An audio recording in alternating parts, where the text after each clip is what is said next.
This is CBN NewsWatch. Hello, everyone. Thank you so much for joining us for CBN NewsWatch. I'm George Thomas. Today is Friday, July 18th, and we begin this half hour in the Middle East, where Israel is defending its attacks on Syrian government targets. Benjamin Netanyahu says they're necessary to secure Israel's border and to protect Druze minorities in southern Syria. Meanwhile, in Gaza, an Israel tank shell accidentally hit a Catholic church, prompting the Prime Minister to issue a statement of regret. Chuck Holton has more story from Jerusalem on that. Israeli Prime Minister Benjamin Netanyahu is doubling down on Israel's recent strikes in Syria, calling them both defensive and strategic. The attacks came after days of brutal fighting in Sweda between Syrian regime forces and Druze militias. Israeli warplanes struck key regime installations, including the Syrian Defense Ministry in Damascus. We have a commitment to keep the southwestern Syria area as a demilitarized zone on the Israel border. We will not allow a situation to return where a second Lebanon is established there, and we are also committed to protecting the Druze residents. Following the strikes, Syrian troops began pulling out of Sweda overnight under a new truce brokered by the U.S., Turkey, and Arab states. Interim President Ahmad al-Sharaa addressed the Druze population directly in a televised message. We assure you that protecting your rights and freedom is our priority, and we reject any attempt aimed at dragging you into an external side or causing division within our ranks. But tensions remain high. Human rights groups say over 500 people were killed in the recent fighting. Druze militias are reportedly carrying out revenge attacks on Bedouin villages that supported the regime, and Syrian forces are preparing to return to the area. And Turkey's President Erdogan blasted Israel's involvement. Israel, using the Druze as a pretext, has extended its banditry to our neighbor Syria over the past 2 days. I want to say this once again, clearly and plainly.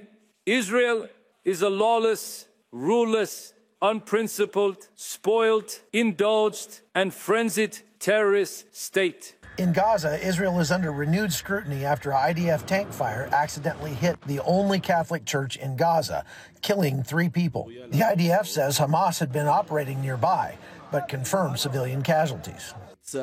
I say this with the same breath. The army does everything to prevent harm to innocent people. Every case like this is thoroughly investigated.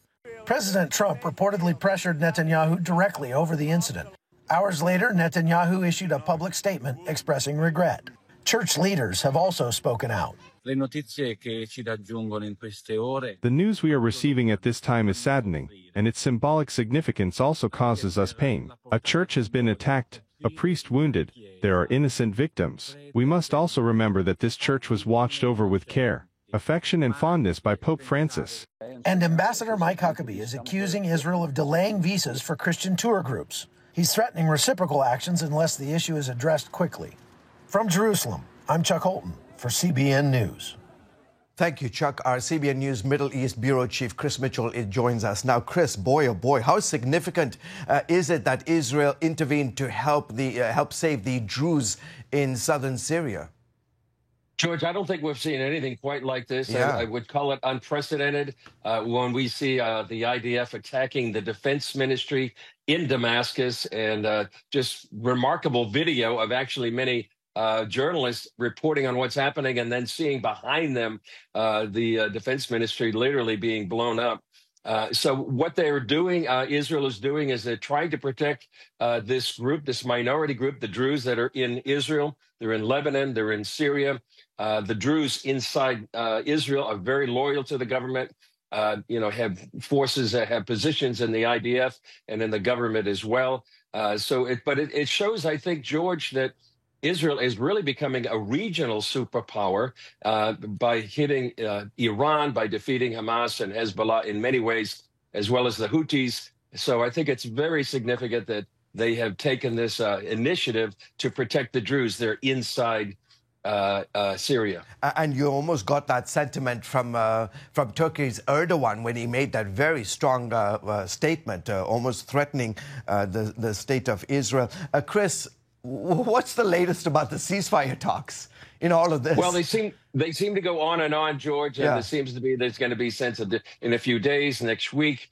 there still remains those two intractable problems that Hamas wants to survive and make sure that they can keep going. But Israel wants to defeat Hamas totally, and they don't want Hamas to have any role in a post-Gaza war. So we keep hearing reports of, oh, yeah, there's more positive news, but we'll see. Perhaps they are close to a deal, but that remains to be seen, George, about the ceasefire. Sadly, there are still maybe 50 hostages, 30 deceased, 20 still alive, waiting for freedom. Chris, another kind of first. U.S. Ambassador Mike Huckabee wrote a letter to Israel's Minister of the Interior about visas for Christian organizations. I mean, I've never heard of that. I've never heard of that either, George. It's not a problem that's new. The problem is years and years old, maybe decades since I started there. There's always been an issue. I should say many times there are issues that Christian organizations have difficulty getting visas for their volunteers. But this is the first time that I'm aware of that a U.S. ambassador has gone public and gone to address this to the Ministry of Interior that controls visas for people visiting the country. It's unprecedented, and it really shows, I think, the way that the Trump administration, unlike previous administrations, is really it's inserting itself.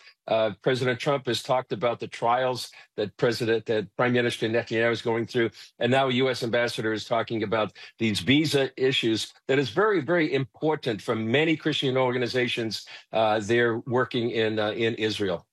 Last 30 seconds, you are the face and the man of Jerusalem Dateline. Tell us, what do you have coming up this week? Well, there's going to be analysis about more information on the situation of the Druze in southern Syria, also the analysis on the Houthis, and there's going to be some talk analysis with not George Thomas, but Chuck Colton and Paul Strand talking about the Houthis. And so those are some of the issues on Jerusalem Dateline today. Well, what a shame you do not have George Thomas on your show this week. Our man, CBN News Middle East Bureau Chief Chris Mitchell, always wonderful to have your insights. And brother, for your team and for yourself, please stay safe wherever you are. Back here at home, the White House has announced President Trump has been diagnosed with chronic venous insufficiency. CBN Washington correspondent Jenna Browder has more on what that is and the letter released yesterday by the president's doctor. Take a look.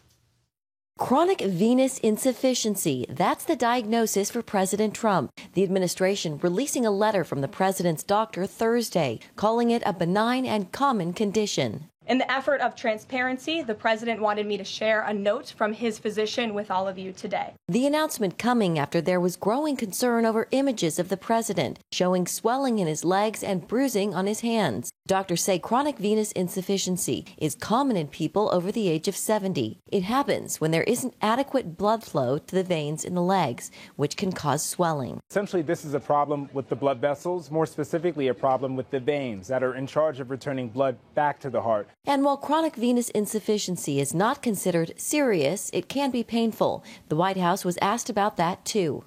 No discomfort from the president at all, and you probably all see that on a day-to-day basis. He's working around the clock. There are also the bruises on President Trump's hands, which he's been covering up with makeup. The White House doctor says they're consistent with minor soft tissue irritation from handshaking and the use of aspirin. The president remains in excellent health, which I think all of you witness on a daily basis here. And in April, President Trump had his annual physical, his doctor releasing a memo saying he was in excellent health and adding that his heart function was normal.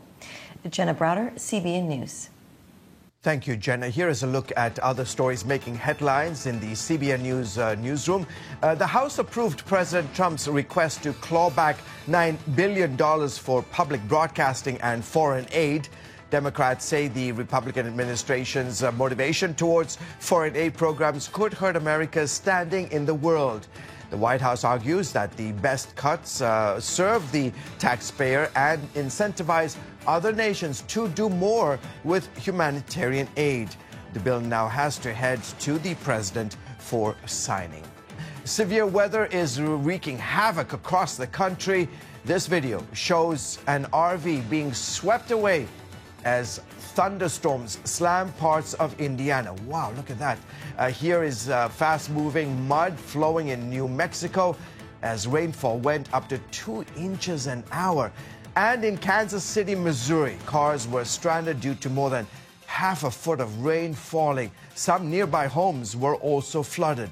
Some more severe storms are, by the way, expected today in areas across the country. Coming up, death to America. Well, it is more than a chant. For the Iranian regime, it is a mission statement. I trace the origins of this phrase and why people in the streets of Iran are now chanting something very different. Stay with us. You're watching CBN News Watch. You know, for decades, the chant "Death to America" has echoed through Iran's streets, schools, and airwaves. Behind the slogan lies a deep story of fear, indoctrination, and a strategy for global domination. Now, a new chant is emerging that's threatening the regime in Tehran. Take a look.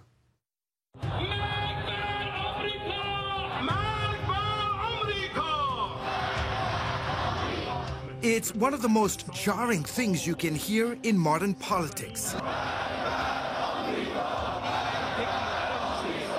Death to America. It's not just a chant. For Iran's regime, it's a mission statement. For the past 46 years, Islamic leaders here have treated this slogan like gospel, something shouted in schools, broadcast on state TV, and repeated at rallies. Day in, day out. Each morning, young students line up in rows. Then, instead of a pledge or song, they chant, "Death to America, death to Israel." Lana Silk remembers those mornings all too well. As a school child myself, George, I was made to line up in the schoolyard before the school day every day, and we were watched and observed as we had to shout, "Death to America, death to Israel," before the school day would begin. It was indoctrination. She grew up in Tehran. Even as a young student, Silk says it didn't sit right. When you were chanting this, did you know what you were saying? Did you believe it? Did you understand it? Yeah, I understood it fully, and it created such horrible tension in me. I remember we were lined up like soldiers in an army, you could almost say. And I remember trying to position myself so that I could be hidden behind another girl so that they couldn't see if my lips were moving. Even then, as a 5, 6, 7-year-old girl, I knew it to be wrong, and it upset me. That chant was born during a revolution. In 1979, Ayatollah Ruhollah Khomeini returned from exile and took power. He didn't want to just change Iran, he wanted to spark a global Islamic movement. He once said, "We do not worship Iran, we worship Allah. Let this land burn, let it go up in smoke, as long as Islam wins in the end." So to him, he didn't mind if his whole country went up in flames as long as Islam thrived and was exported all around the world. That's exactly right. That was his theology, that patriotism, love of country, is paganism. You're supposed to love God, love Allah. That he saw as in conflict. You couldn't do both. Cliff May leads the Foundation for Defense of Democracies. He says this wasn't just rhetoric, it was a strategy with death to America at the center. What Khomeini wanted was to restore Islamic supremacy and power in the world, and that could only be done if America was defeated or at least diminished. And that's really the basis for death to America. On February 1st, 1979, while flying from Paris to Tehran, ABC's Peter Jennings asked Khomeini how he felt about returning home after 14 years in exile. That word, hiche, means nothing in Persian. It's another famous quote. I think his whole persona was supposed to be this untouchable, unreachable, beyond, basic human emotion, religious purity. And that was all part of the act, wasn't it? That yes, I don't get carried by waves of emotion. I have a bigger agenda here. Fast forward 40 plus years, and the chant still hasn't gone away. Just 2 years ago, Iran's current supreme leader, Ayatollah Ali Khamenei, said this. این مسئله آمریکا و ایران اینی که شما میگید مرگ بر آمریکا این یه شعار نیست صرفاً. Iran's leaders still call the US the Great Satan, Israel, Little Satan. But lately on Iran's streets, the people are chanting something very different. The 2022 protests after Mahsa Amini's death, a 22-year-old arrested for not allegedly wearing her hijab properly, sparked something huge. The chants weren't against America, they were against Iran's own leaders. Iranian-born Mike Ansari is with Heart for Iran. The younger Iranians, especially those that are active in recent protests, the Women Life Freedom ones, the chant feels false. They're replacing the slogan with death to the dictator or our enemy is right here in our country. After the latest strikes by Israel and the US, Iranians are quietly wondering, could this be it? Could this finally lead to real change? Many believe the regime is weaker now than it's ever been in its 46-year rule, more isolated, more distrusted, and more out of step with its own people.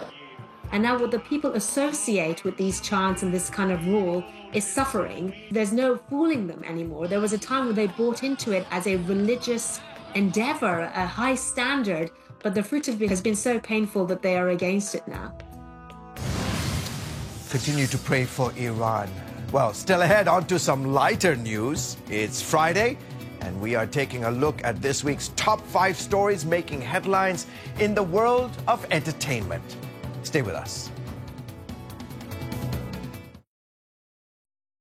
Welcome back to CBN News Watch. BeBe and CeCe Winans are reuniting on stage together, and the Queen of Country, Dolly Parton, is opening up about pausing new projects. My friend Ephraim Graham shares these stories and more in this week's countdown of the top 5 stories making headlines in the world of entertainment.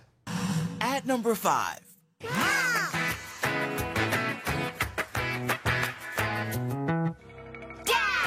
It's Billions with a B for Bluey, the Australian children's show that's become a worldwide phenomenon. Because you know what happens when you hog, don't you? Yes, we know what happens when you hog. Wait, do we? New data from Nielsen finds the TV show Bluey continues to dominate the streaming charts. The Australian kids program featured on Disney Plus is the most streamed show of the year, according to the ratings company, which found Americans watched more than 25 billion minutes of Bluey between January and June. Bingo!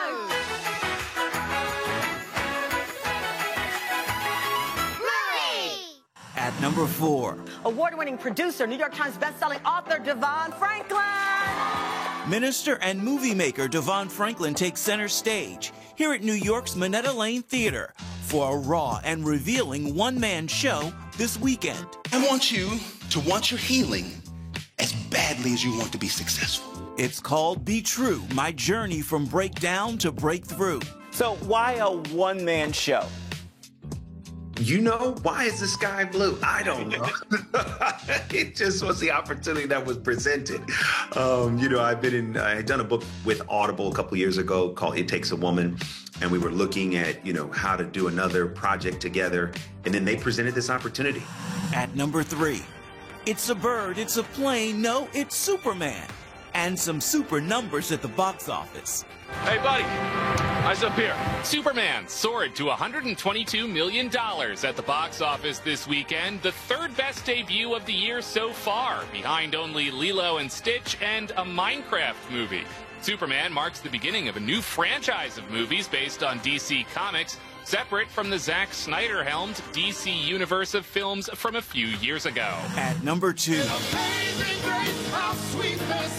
Counting down to the BeBe and CeCe Winans reunion to perform and co-host this year's 40th annual Stellar Awards. The list of performances on the August Awards show also include Donnie McClurkin, Major, Pastor Michael Todd, Tasha Cobbs Leonard, Tremaine Hawkins, and more. What performance are you most looking forward to that evening? Oh, well, ours. It's been a long time, so we need to prepare. We're going to be prepared for that.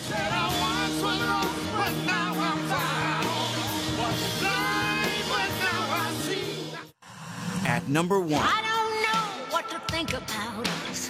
When did we lose in God we trust? Dolly Parton makes a splash of headlines with news she's pushing the pause button on writing new music as she grieves the loss of her husband. There's a few things now. My husband passed away 3 months ago. I know, but when you ask me if there's stuff that I've started and haven't finished, several things I've wanted to start, but I can't do it. The country music legend opened up about her nearly 60-year marriage to Carl Dean in a podcast. I can't do it right now because I've got so many other things and I can't afford the luxury of, of getting that emotional right now. Right. I'm just putting that all on hold. If you hadn't been there, where would I be? A senior safety for the Texas Longhorns uses his moment in the spotlight to honor neighbors in need. Michael Taft spoke to reporters during the Southeastern Conference Media Days about his tie. It was stitched with the initials of each Camp Mystic flood victim, including 2 18-year-old camp counselors who risked their lives to save younger girls. I just wanted to share light on something that's way more important, and I wanted to make sure that these girls were remembered for heroes, and because that's who they are. They should be remembered as heroes. That's beautiful. Taft wants the country to know what Texas is dealing with and ways that they can offer any support if needed. Well, folks, that is it for this edition of CBN News Watch. Remember, you can find more of our news programs on the CBN News Channel anytime or online with cbnnews.com. Also, tell us what you think about the stories you have seen by emailing newswatch@cbn.com. We hope you will join us again next time. From all of us here from the Christian Broadcasting Network, have a great day. Goodbye.